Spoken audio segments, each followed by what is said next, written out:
Hello guys, how you doing? I've been working today. I woke up feeling like shit. My body sore.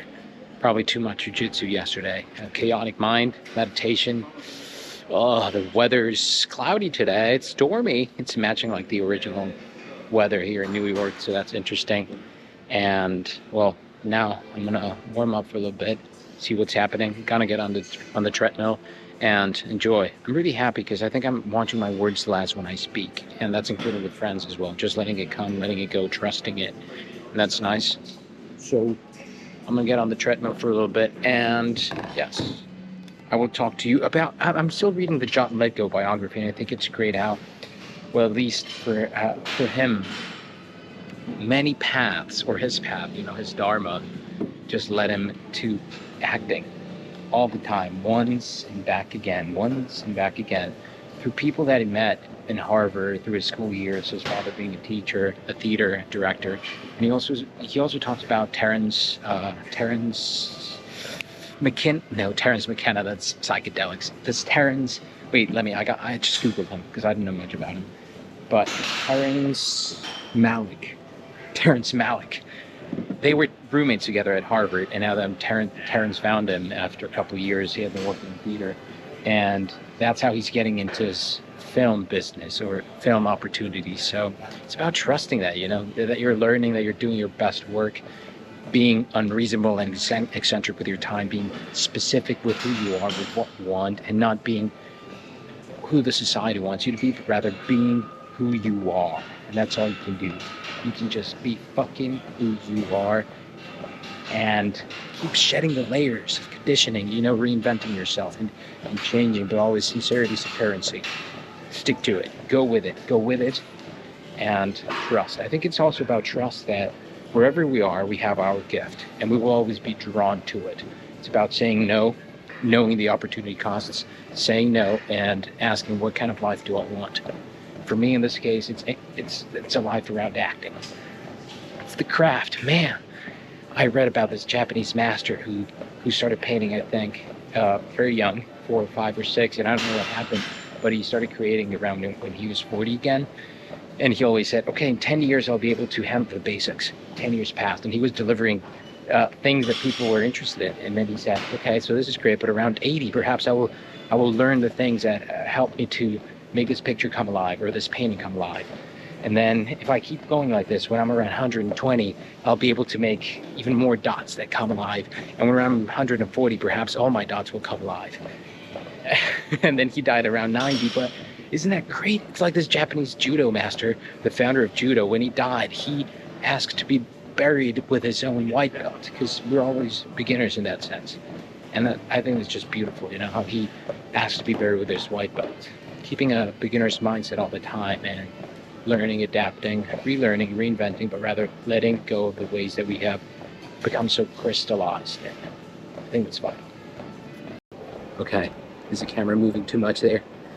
And okay, so I think you get stuck with acting in a way, like, oh, I need my part and my script and my audition. So I'm asking the questions. First of all, this came up with Terence and Wes Anderson. Why are so many philosophers such great movie directors? Well, I think there's great philosophers in like every path of life. Is that just like a random scattering? Or is there something about philosophy that teaches you how to think?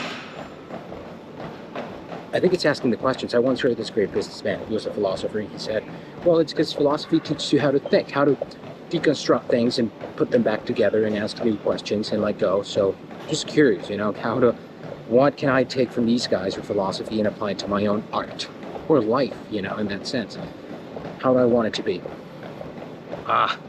The ideal is being like Gertrude Stein, making that money so your art is free and you don't give a shit what anybody else says. I don't give a damn. Walking that way, coming up with our own thoughts. That's the part of it. Well, that's something I'm curious about. Now, in the off-season, how do we train our acting? How do we train fostering play? I think that's the hardest part. Fun and creativity, it's a vital part of everything that we do, from business to creation. And I think I have just let it slip away for a long time, but now I want to get back to it and make it an essential part of my life. Oh, guys, today, Wait. Oh, okay. Pause. You're creating something. Who are you speaking to? Who are you talking to? Why are you speaking? my voice teacher Eric just came to my mind asking like, who are you talking to? Why are you saying this? Be specific. Get specific. Why does this mean something to you? Okay, who am I talking to? Picture that.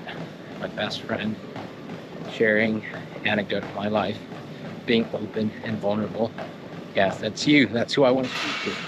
And building a tribe, a community, my mimetic brother or sister. There we go. That's important. All right. So I found a new casting that I want to work on, and now the ideal vision is, how do I create my own stories for myself? Those roles that I want to act. Because, in all honesty, I just want to write my own stories so I can act in them. That's how I can tell. But then, how do I share this with the world and perhaps help other people tell their stories? Yeah, that's interesting. Okay, so I'm off to do my groceries. I'm gonna get some fruit, a little bit of protein, greens. I want to get more greens in my diet. You know, salad-y, nuts, macadamias, my favorite. And yes, so now that I've been listening more about Litgo's story, remember that interview that I told you about? Well, he didn't really get that job with a producer, with his friend director. I was like, oh damn, because one of the dogs from like the household, as he was performing his interview, he was the dog got too comfy with him and basically just started humping his leg, which I thought was hilarious. So he kind of rambled on, and the casting director wasn't mesmerized or impressed, you know, but that ultimately led to Sam Shepard getting the job, which I believe was fun. What else? From that, oh, I'm gonna have to go through the dark alleyway. Okay, and he still wanted to act, but people were just hiring him as a director or a producer or in the management side, and he was burning with the itch to act, which I can resonate with. So that's fun how he knew that he wanted to act, and everybody just casting him in other things, but he was planting seeds. He was doing the work, doing the things he had to do to provide for his family. He had a child at this time with his wife, and he relocated from New York to Connecticut, I believe, to do theater and direct this play. So I think that's interesting how the gift, you know, we may be hovering around our gift, and situations from life outside of our control may not allow us to do what we want to do at the time, but we can always work on planting those seeds. Imagine if he just said, okay, I don't really like this job, I just did a lousy job, but I think he really put his heart in it, and that's what we can do. Put our heart in it, do our best, be unreasonable, don't blame others, don't blame ourselves, take responsibility for everything that we're doing, and do our best work. Just allow it to come forth. Don't get in the way, don't surrender to resistance or excess friction, and just do it, you know?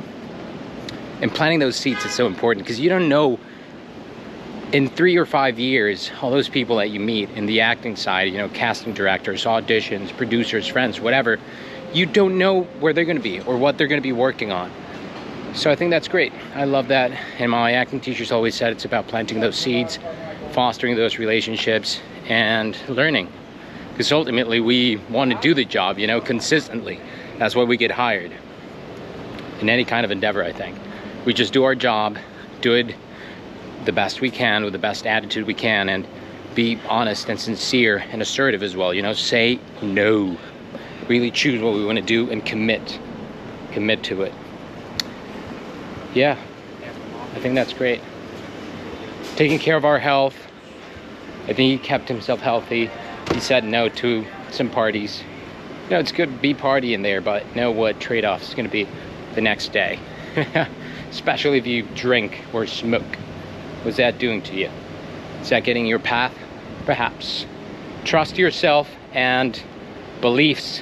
One of my friends, Cameron Hill, he just made a video about beliefs, and I think that was great. They're like clay, right? So beliefs are like the boundaries, and they let us play inside a circle of influence, or not a circle, but a shape, a form that we carve up, and we set these rails and we say, this is our beliefs, these are our beliefs, this is where we're going to play. And then we don't step outside them. What happens if we go outside? Magic. I'm at the Trader Joe's. I'm trying to do like kind of this vlogging style where you can see everything, but the thing is, it's my tripod's just collapsing, so I will be recording a little bit of words here. As I'm shopping, let's see what we're gonna get. We got some greens. Oh, there's my phone. Wild.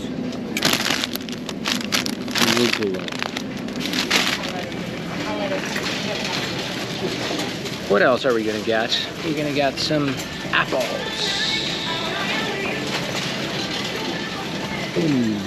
Apples. Let me see if I can just stand here. Perhaps I'm getting a little self-conscious, just like recording myself in the thing, but it's okay. Let's see if this works. Okay. No, it's not working. A little bit. There you go.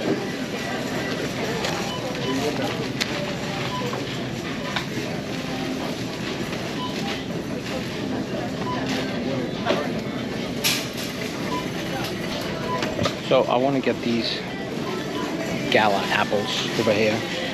Fuji. Sounds good. It's fine to warn that. Oh, look at this one. You just know. You just know this is the one. John Lithgow just said something really beautiful about acting, that it's not about myself, it's about the repertoire. And it's true.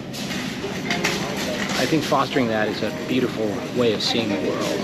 Even though, you know, there's a secret part of me that longs for fame and money and that Oscar. You know, get it. But, you know, the thing is about like the beautiful thing is about like that catharsis, that when you go see a play, you can't leave your seat, or you connect with something that you knew was inside of you, but you couldn't see it. You're like, that's so true. Or that character, oh my God, that's in me. Yeah, and I just love that. Now, on the other note, that is what art, right? I went to see this play, Waiting for Godot, twice. And then I met Michael Shannon. I saw him at the film forum. That was amazing. I was just starstruck. I kind of like wandered around, hovered around him for a couple minutes, and then I try to stay cool, but of course I just blathered everything out. Hey, Michael, are you Michael Shannon? I knew he was Michael Shannon. And then I was like, I went to his show twice. And he told me that he actually loved the show, which is awesome. And he asked me about my movie, and then he sat behind me at the theater, and then I heard Michael Shannon eating popcorn for the whole duration of the play, and I couldn't focus on the play. I mean, movie, that was amazing. I loved it. Best experience ever. Now we're in the nuts section. Okay, the nuts section. This is my favorite part of the whole Trader Joe's, and these are my favorite nuts. Wait, let me show you. Macadamia. I always get two because I always eat them like a little squirrel. We actually fed squirrels yesterday. I don't know if we're supposed to do that, but it was nice. And we're gonna get these dry, roasted, and salted cashews. Okay, that's it. Do I want some other ones? I don't know. I want to get a long shot from here, but I'm worried that it will steal my camera if I leave it there. No, I don't know if that happens. And these almonds, always almonds. So we're back to acting. Yes, I love that when you lose yourself in the play and you got to bring an idea and be willing to let it go. That's what a teacher always used to say. You know, it's about bringing ideas, but being able to let them go as part of the creative process, serving that. In writing as well, and in film directing, I think. Sidney Lumet talks about in Making Movies how, you know, a writer sometimes has to let go of his ideas or kill your darlings in order to be greater than the sum of its parts. Yeah. I think that's lovely. Okay, yeah. What else? We have fruit. I think I'm not missing anything. I kind of want to get more fruit. More berries. Strawberries. Nah. This is good. This is good, I believe. I'm doing my laundry right now. It's in the washer, so that's great. Oh, I want to get a plant. What plant will I get? I don't know. Let's see. All right, we got a lot of beautiful flowers here. Let's see. I don't know if I want some of these or some of the plants over there. Yes, I think I want some over here.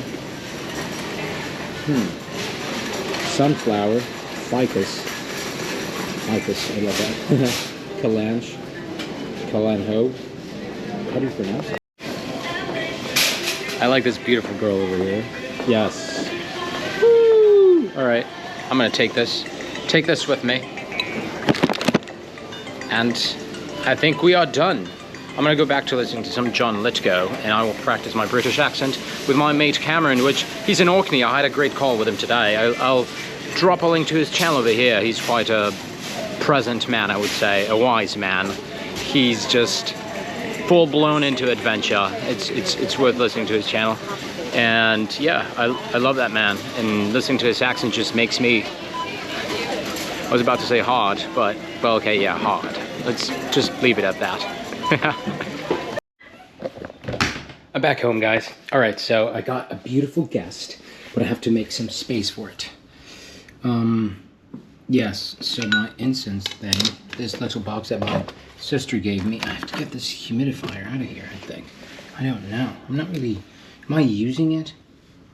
Probably.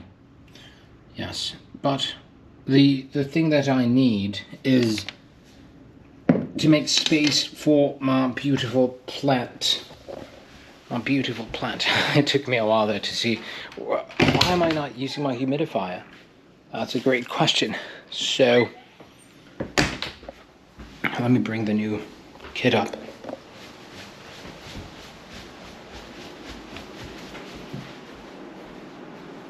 Ta-da! Ta-da-da! A beautiful plant, and this will remind me to take care of it. Please remind me to take care of it if I don't. Otherwise, I'm gonna just forget about it all. I would like to play a British character. Suspected of being untruthful. What about here? Like a little bit of shade. Little bit of shade. Hello there, beautiful. What do you like that spot? Do you like that spot over there? Do you like that spot? I do. You just chose it there. All those cables are rather putrid and hideous. You are beautiful, though. You are beautiful. Hello there. I'm doing my laundry now. I don't know if this is going to be really boring to you, but I'm going to tell you a story, you know? That's the best thing I can do while we're here. Wait, let me adjust the camera. Let me set it up and put it on a place where you can see me. So, I just did my laundry. I'm going to fold it and tell you that I finished John Lithgow's autobiography, and I think it's amazing. More than anything, I think I'm just reading it because I want to be connected to the actors that came before me. I feel some sort of connection, and it also gives me hope, you know, hope, as if I'm trying to find something to cling to, something that I can use for the stage, you know. Hope is a bird. What was that poem? I forgot. Hope is a thing with feathers that perches in the soul and speaks without the words and never sings at all. Can't remember.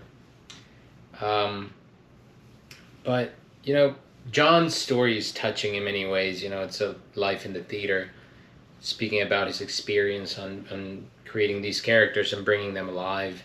But it's really inspiring to me, especially to, you know, keep dreaming. I think, you know, even though I'm here doing my laundry and I don't know what the hell I'm gonna do and how to keep working on my craft. Well, I came up with a couple ideas right now. You know, maybe working on my lines, working on my imagination, working on my optimism and positivity. They just come naturally to me, so that's good. Working on my plays. I ordered a new play that I want to read, actually, from John Lithgow. What did he say it was? Oh my god, I totally blanked out. It's a comedy, but I just got the Samuel French edition. And yeah, you know, and I also love this little lesson that he talks about. He passed on a Harold Pinter play the first staging of betrayal. Imagine that.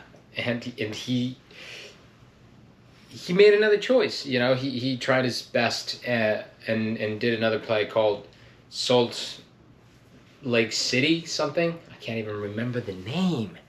I'm sorry, John. Anyways, I want to thank you for that, for your autobiography. It's like a silver lining for me, you know, as an actor myself, to carry on with hope. So many people say that hope, you know, it's like forsake hope because you're wishing your life to be different than it is. But, you know, maybe it's not. Hope is just thinking that things will keep improving, but you will attain this vision or this dream that you have in your head, and you can feel more than any intellectual part or heady side of you that you have to follow, you know, and it's perhaps just hope and faith in that higher power that will guide you towards that gift that you have, or that vision that you have. Can I be mistaken? Yes, perhaps, but it just feels right. Anyways, he passed on this play, Betrayal, and he went and did this other play, and it totally flopped. But that led him to do TV, his first run of TV, small part, and then it led to Third Rock from the Sun and Buckaroo Banzai and all these great films. But he met the love of his life, a professor of all, you know. And it's interesting, he talked about the duality of a professor's life and an actor's life, and I think I've had a little bit of both. I'm really orderly myself, as you can see, in a way, and yet I've explored more of my chaotic side and letting go of control, and I think it's beautiful, and it's something that we got to do. There's no single path, I believe. We're all different. It's about finding our way, but yeah, this book was great, and it just inspired me to keep on dreaming, you know, to keep on looking for what we love and what we want, and be there for each other as well. And that's like the magic of the theater. No matter what life brings, art is what we live for. I love that quote from Dead Poets Society. You know, yeah, finance and business, they're all great and all that. That's what we do to... Oh my God, I'm going to butcher the line. But anyways, I'm going to speak about what it means to me. You know, we do those things. Yeah, okay, great. Because we want to produce and advance and keep ourselves in comfortable and survival situations and, you know, improve our lives. That's great. But art, man, art is just what we live for. And it's great to be able to make a fool of ourselves, you know, in those situations, and say, yeah, that's about what being human is like. That's about those relationships that we can explore and speak and have fun with. Damn. It's just beautiful. Oh my God. I'm so glad that it's about, like, I don't have an audience now, because it's great to just experiment with whatever's going on. And you too, my friend, you too have a gift. I know that sounds cheesy, but I truly believe that. And if we don't believe it ourselves, who will? Who will?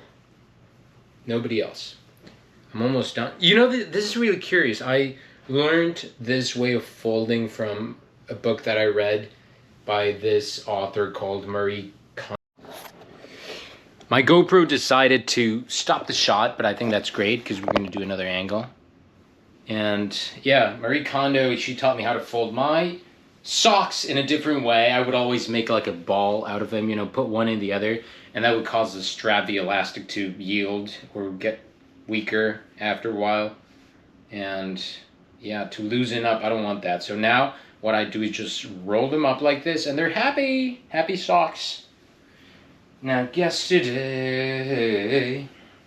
Oh man, I love the way Litko found his own strengths as well. You know, he speaks about all the traits that make him, you know, with all the flaws and whatever that comes with living. We're never perfect, but I think it's a great autobiography. You know, he talks a lot about his life and the in a really sincere way what mistakes he did, things he was proud of, things he wasn't so proud of. I loved it. Such a great freaking book. It just keeps me in touch with the art, you know, and those people, they're amazing.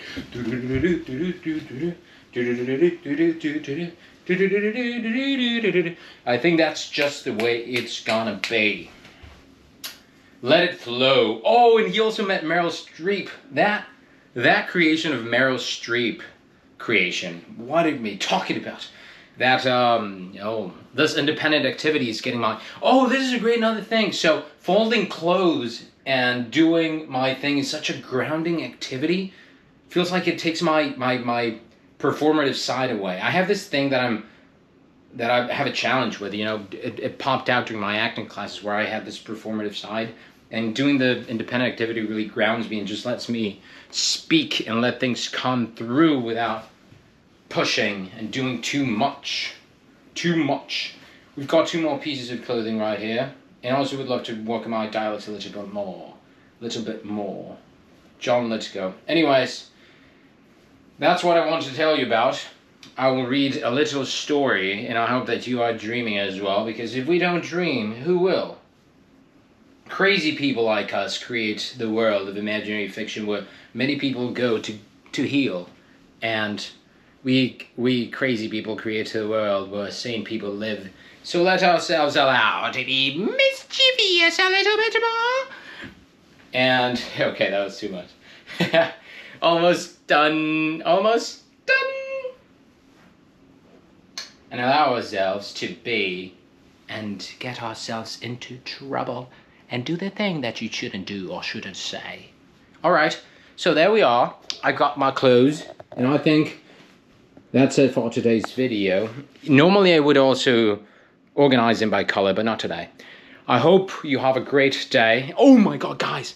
I have my first film premiere today. I was part of a group that we helped a friend do some fundraising last year, Jenna, on her short based on Scott and Zelda's life, Scott and Zelda Fitzgerald's life. And we will go to the premiere today. That's amazing. You know, it's kind of my first project that I took part in. I was kind of nervous. How was I going to do that? And I started reaching out to people and trying to get some money and funding. And yeah, that's one of my wins. Remember that. So yeah, I've been exploring. I'm really happy about reading this book. Thank you, John Lithgow. And thank you if you are here. Thank you for being part of this community. Subscribe if you like this kind of content and you would like to engage with me a little bit more. There's my email. If you want to shoot me a text or Instagram or whatever, I will be checking them out. And I wish you a very good day, my dear. The pleasure is all mine.